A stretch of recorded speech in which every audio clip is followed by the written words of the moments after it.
So welcome to the next episode of Walking with Jesus, and it's a pleasure today to have Roy Serrell from the Northumbrian community and the Baptist Union, just to share perhaps one thing, Roy, that you do in your daily devotional life that other people might be able to adopt and learn from. The one thing, gosh, I need all the help that I can to help me cultivate my relationship with God and enable it to go deeper, to learn what it means to practice the presence of God. And I think the one thing that strikes me is I've valued over many years now the rhythm and discipline of a daily office. So Northumbria Community, we have our daily office, Celtic Daily Prayer, and that's a structure that is morning prayer, midday prayer, evening prayer, and compline, which is like a late night prayer.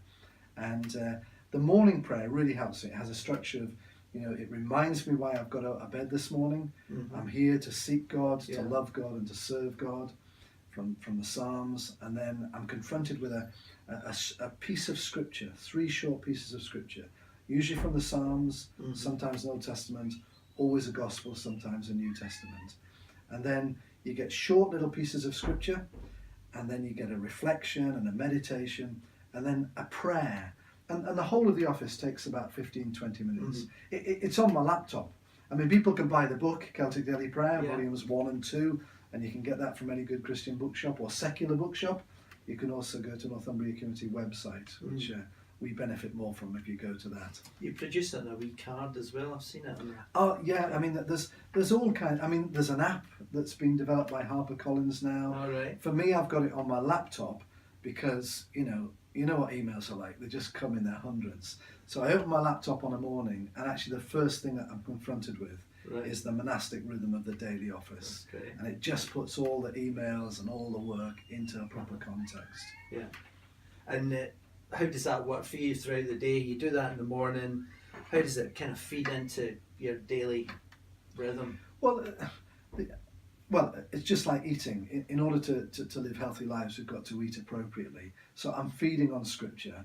I'm taking these small pieces of scripture. And the idea of taking intentionally small pieces of scripture is then you're thinking, you're kind of chewing it over. And sometimes you're consciously thinking about the situations you face during the day in the light of what you've read and reflected on in scripture. At other times, I can't remember what passage I read this time last week. Yeah. But I know that what I read last week is still feeding into my soul, as it were. In community, we have a rule of life. And part of that rule of life about being available to God is being saturated in the scriptures. We're not going to grow in our relationship with God unless we're seeking Him through prayer, saturating ourselves in scripture. Also, a daily office puts a pause in my life because it kind of just provides a punctuation to say, I need to wait upon God today. And there's a lovely, what's called the canticle. It's one of the prayers in morning prayer, which says, Christ as a light, illumine and guide me. It goes on.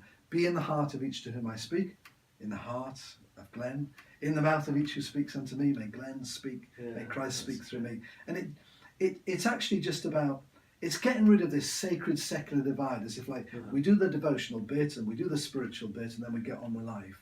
It's actually about encouraging us to see that all life is holy to God. And actually this conversation with you and a cup of coffee afterwards, hopefully, that's as real, and God can speak through those things. It's all worship. It's all worship. Yeah, it's all worship. But I need the spiritual disciplines, of which one is the daily office, to keep nurturing me, feeding me, challenging me, provoking me. So Scripture in John's Gospel is actually talking about belief and unbelief. So, as I'm going about today in those moments, conscious and unconscious, I'm thinking, actually, do you know what? It's dead easy not to believe in something because you just pass it by. But actually, if we're going to believe in anything, we have to understand a little bit more about it. We have to embrace it. We have to comprehend it. We have to apply it in our lives. And that's what being a follower of Jesus is. Learning the ways of God, applying through the Word and the Spirit what it means to be followers of Jesus in a very changing world, when all kinds of other influences are shaping us. And belief comes before sight, doesn't it? Often we have to believe first before we can understand. Yeah, and often we have to believe without understanding. Because faith is a mystery. We're never going to comprehend it. The idea that we've got it. God's far bigger than that. But yeah, for me, belief is about trust, essentially. Yeah. And sometimes trust comes with understanding, but sometimes trust just comes out of, Lord, I love you, I trust you, I believe in you, I don't know what's going on, you know. But that's kind of countercultural, isn't it? Because Mhm. we're taught to try and understand everything before we believe anything. Yeah, that's arrogance. Yeah. It's nonsense. I mean, I think learning is a great thing, and learning will help us in our understanding and relationship with God. But the idea that we can understand everything about our lives, it's just nonsense.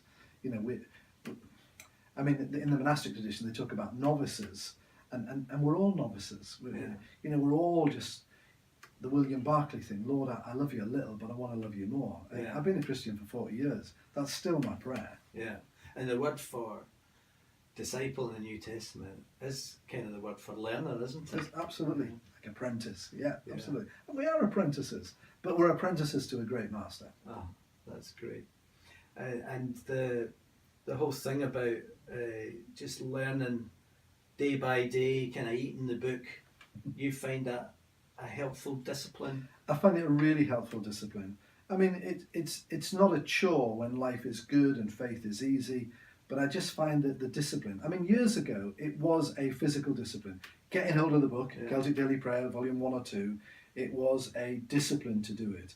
But because it's so much part of my life now, it's that educational thing, psychologically. You do something consciously, and then you do it unconsciously. It just forms a habit in your life.